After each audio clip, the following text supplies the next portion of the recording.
Hello and welcome back to the Rev It Up podcast. This is Under the Helmet, episode 2. I'm here with Perry Kessel. Perry Kessel is currently the new national point leader in the USRA Tuners. We'll talk to him about how his year's been going and how he's got to this point in his racing career and what his goals and aspirations look like going forward and what his year looks like. But before we get into that, tomorrow night's a night to be at Cresco Speedway. Cresco Speedway is racing 5 classes with the USRA Tuners, USRA Stock Cars, USRA B-Mods, and the USRA Hobby Stocks. And then June 24th for the first night of the Mighty Howard County Fair, and June 25th for the Blue Ribbon Classic. $2,000 to win stock cars, $1,200 to win hobby stocks, and $1,000 to win B-Mods, and $2,000 to win Carl Chevrolet Late Model Premier Series Pro Late Models, and then September 6th for the Tri-State Late Models. You're listening to Rev It Up. Let's get into Rev It Up's Under the Helmet now. Perry, how's the year been going so far? It's going pretty well. I have 3 wins, and I have a second, and I don't remember how many top 5s, but a lot of them are third place. Racing at West Union, Fayette County Speedway, racing at Decorah, and I've been doing pretty well. I'm first in West Union points, and then sitting third, I think 13 points back from my brother-in-law at Decorah. How do you manage to, because tuners are different with the front wheel drive, what goes into the driving style compared to a tuner to a hobby stock? Well, with any big class, you can use your right foot to kind of help the car turn. With this one, it's a lot about the setup. You can't just slam on the gas and get the rear end to kick out. If you're tight with these, you have to do a lot of in the setup in the right front to get that thing to stick and then be able to plant and then get going. What's one of the most favorite things you look forward to going to the track every weekend? Just hanging out with my family. I got my dad racing now. He might be getting a new car, so that'll be exciting. My brother-in-law, he's always out there with me. We're always battling up and having a little family competition. So then my wife, she's always videotaping, hooting and hollering. I'm sure if you've been to a race here local and you've heard her screaming for me and for my brother-in-law and dad, she doesn't care who she's screaming for. She's going to be screaming for someone. Then you got my 2 kids, they're along with her screaming and hooting and hollering. So they enjoy it. Every one of my family enjoys it. So it's exciting to be around. Mention racing with your dad. How is it out there racing side by side with him? Do you ever try to put the right side into him a little bit if you're going for a heat race win or a feature win? Oh, that's for sure. Because if you ever talk to him, he left me a gap, and he'll 100% say, "No, I did not." He left me a gap in Decorah last year, and I tried taking that gap, and that gap shut down real quick, and he got into the tractor tire a little bit coming off 4. I think it was the second lap, so I was like, "Oh crap! Hopefully his car can hold up together." But yeah, he's the first one to put a little scratch on my new wrap this year. He got into me on the left rear, helped me turn down at Decorah, and I went off and got him past and went a few more spots up. You won at Fayette County this past Friday. I was over at Fayette County for the USMTS race. I saw the wall around it. How has that made the track any different over there? I think if it races a little bit wider, some people have been kind of given the bigger classes of saying it's kind of getting narrower, but I think you're allowed to race a little higher. You're not worried about going off the edge or back in the day, a few years ago when before they put the wall on, it kind of had a slope backwards. So coming off of 2, it kind of dragged you off the track. So I don't know. I feel like it's a little bit wider for us. I think it's a lot safer because Dalton Fells had a bad spill back there, and there was another one. Josh Hills had a huge flip over there after someone dropped a tire. So I think that's a little bit safer, and it's definitely they've done a lot to that track lately. Talking about Dalton Fellows, I remember you went down to Wheatland, Missouri last year, and you and him were battling for a top 10 against the national competition. What's it like battling the local guys down that far away from home?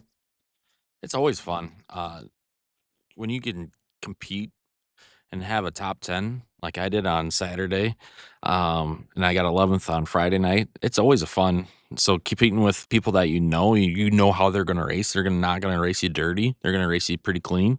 It's it's a lot of fun down there and new track and kind of a new playing field for all of us. Not a lot of us have been down there. That was my first year. My brother-in-law's first year down there, so it was fun going down there. With you leading the national points this year, how many nights does it take, or do you think, to win the national championship or to get a top 5 because you were up in the running for it last season? Yeah, I got 3rd last year. I can't remember how many nights I had. I think it was like 27, something like that. We had to go to Fort Dodge, so that was a long haul going to Fort Dodge to make sure we had enough nights.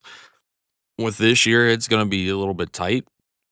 I think, you have to have 5 in your pocket, so this year they changed it to 20 nights, so you have to have at least 25 nights. You're looking at some of the stock car boys, they're running 80 nights and you can only have 30, so it's a tough competition trying to win the national championship.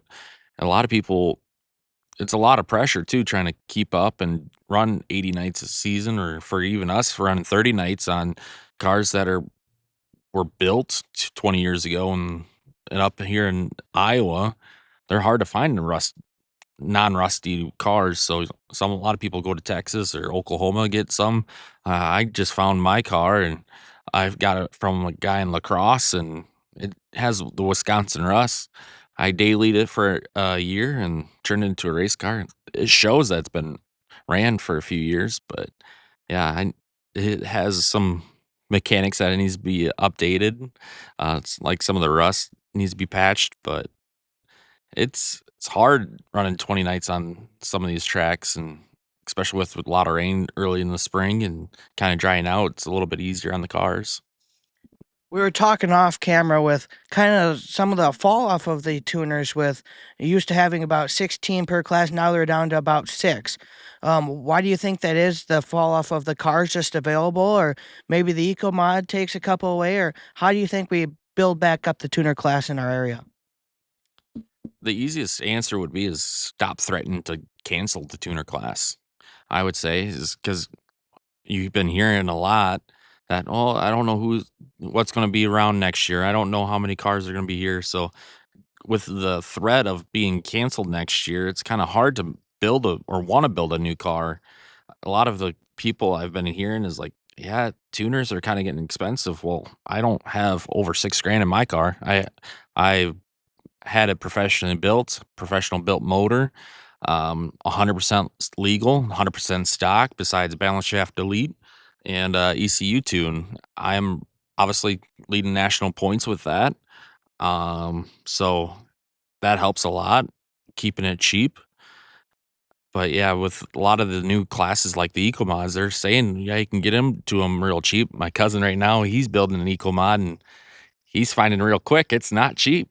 It's nothing with racing is cheap anymore. So I'm trying to keep it as cheap and prove to people that don't have to buy a $10,000 car for a tuner or $8,000 car, but it does take some time to build parts up, and that's kind of the easiest or the hardest part is the parts and making sure that you have what you need when something breaks. That's the reason why I have a daily driver that it's a Cavalier, but it might not be a daily for much longer. I don't know. I've been toying with the idea of making a rent a ride, but it would obviously have to be next year or maybe at the end of this year because I have a motor. I have the cage. Well, obviously it's a motor because it's a fresh daily, but yeah, I don't know. Doing rent a rides, would that help? Might. But main thing is keeping it cheap. So, for somebody that's looking to get into the tuner class, how much could they look to be spending on a tuner just to put it on the track? Right now, the the most expensive part, I would say, is your safety equipment. You got your transponder, your, race suit, your helmet, your neck brace, gloves, all that. That right there is gonna be quite expensive. The racing safe because safety is always first. You always wanna be safe.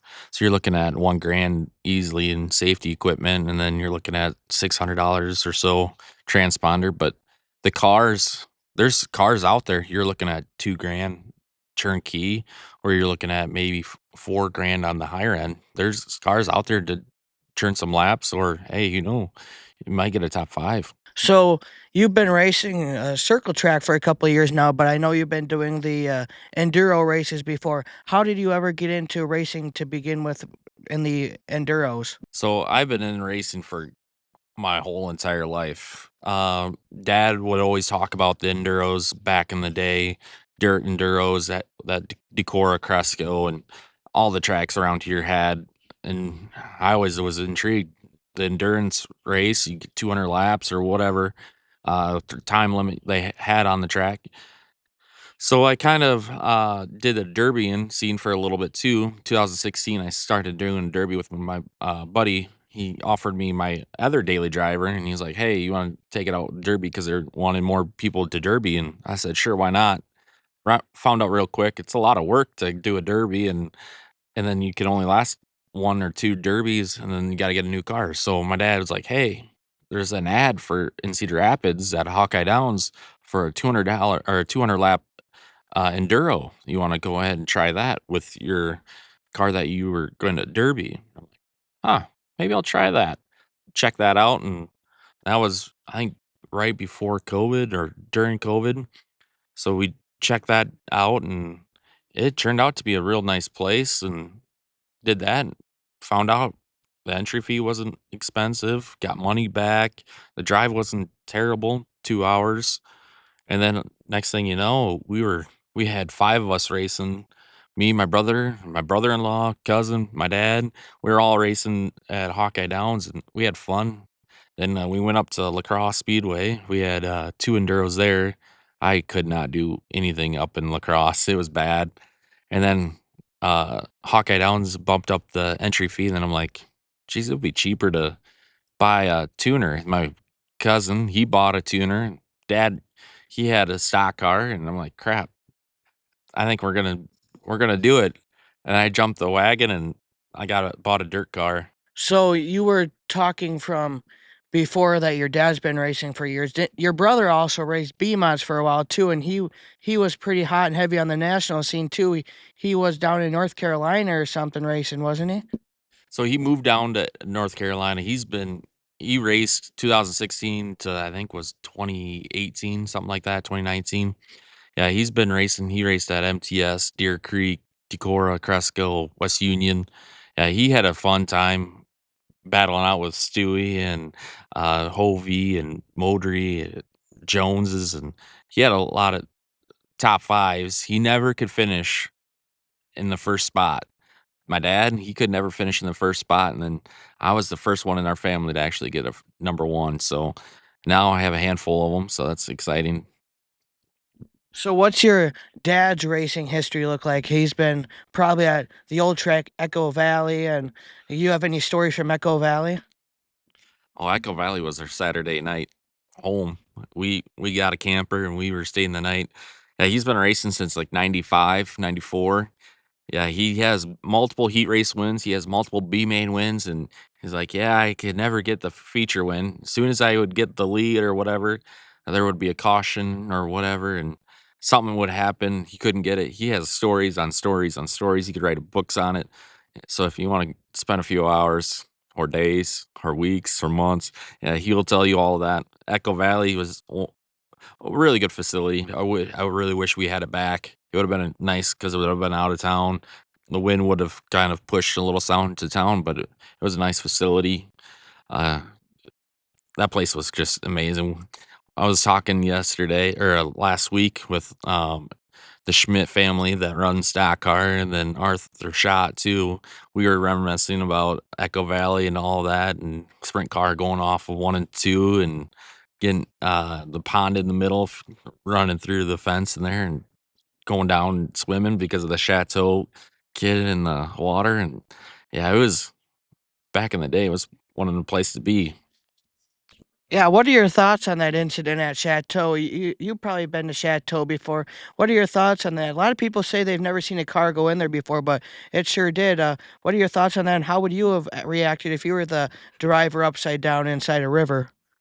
He was 13 years old. I don't know how he would be calm and collected. It was I have never seen a car obviously go I've seen a car go up and over and out of the park, but up and over and out of into the water, it would be hard to just keep calm and or your posure and letting your team or let the safety crew do what they need to do to get you out. I don't know how he did it. So that 13-year-old, kudos to him. But yeah, I've never seen it. Chateau, it sound like it was just a freak accident, just missed the wall somehow. And yeah, I don't know. It would be just crazy. What are your plans going forward for this season? Well, racing Cresco, that'll be my thing this week. And then hopefully West Union on Friday too. And then hopefully get that number one and go down to Lucas and get this track champ or not track championship, the tuner national championship. That would be awesome. Track championship at West Union is in my reach right now, so hopefully I can do that. Decorah 14 points back behind my brother-in-law and Dalton Fells. So that would be a tough one to get. So hopefully I can get some track championships and national championship. What are some of your favorite memories from Cresco? I know you picking up the win last year. That was probably your first win at Cresco. I was calling the race, and your son came running out on the front stretch in front of a full grandstand. So it had to be pretty special for you. Yeah, for sure. Getting out of the car and seeing him running, just super excited with a big old smile on his face. And my wife and daughter were following suit. They just couldn't keep up with his excitement, though. That was by far my best experience there. Now, what are your favorite events to go to for the season? Probably the fair races. I would have to imagine, but what are some of your other favorite events? Fair races, and why are the fair races special? I think it's the main thing is the fair races because it's so you, your sponsors get so exposed, seeing all those different faces. The fair, the amount of people are there. You got awesome photographers around here that taking awesome photos with the fair lights in the back. It's just awesome. The atmosphere of people excited and the trophies. There's just so much around the fair races that are so awesome, and the environment. It's crazy. Well, the fair race at Cresco is coming up this year, and I know I watched you at the Winneshiek Fair race last year, and you had a pretty good run in that one, and you really had a pretty good season. You want to go ahead and thank some sponsors? Yeah, I got to thank my wife. She's my number one supporter. Danny's Den. I have Boone Snow Removal, Decorah Chiropractic, Donlin Race Wraps, Next Step Ag Solution, Really Power Washing, Rose Recovery, TW Repair, White's Riverside, and Campground. And if the Kessel Motorsports fans out there are looking for some apparel, where would they find that? They could check us out on Facebook. I have a store opening up, should be next week, hopefully. But if they want koozies, I got my old family. So there would be me, my cousin, my dad, and my brother in law. We got some koozies left over from a few years ago. So if they want, they can come on over to my trailer, and I have koozies and driver's cards and brand new ones that are fresh off the press. And they can get that at Cresco tomorrow night. Cresco tomorrow night and Friday at West Union. So yeah, What is your message to the people to try to get them to come out to Cresco tomorrow night? it's an awesome racing place, right? You got $5, 5 classes. I don't know what you can buy with $5 anymore. You can't buy really a hamburger, or you're just only spending $5 on a hamburger. That's 3 hours of great fun. Smell of the fuel. You can't beat that. You heard it. Perry Kessel says, "Come on out to Cresco tomorrow night. 6 o'clock hot laps, I believe, and 7 o'clock racing action." And if you can't make out tomorrow, June 24th for the first night of the Mighty Howard County Fair, and June 25th for the Blue Ribbon Classic. The Blue Ribbon Classic is an exciting event. That's $2,000 to win. Stock cars, IMCA cars are welcome, both on a 4 barrel, and you have, as long as you haven't ran more than two USRA shows this year, you can come and run your Hoosier tires. I believe you'll have to look into the USRA rulebook how they allow visitors, but I believe they'll allow that. And Perry, would you like to shout out your YouTube channel? Yeah, you can find us on YouTube at Kessel Motorsports on YouTube, and then Kessel Racing on Facebook. That was Under the Helmet with a flying mathematician, Perry Kessel. We'll be back for Rev It Up on Monday. We have another Under the Helmet episode 3 coming out with Mason Stockhausen and Caden Brunner. That one should be out here early next weekend. Possibly next week we'll have USMTS driver Harley Dyson. You've listened to Rev It Up.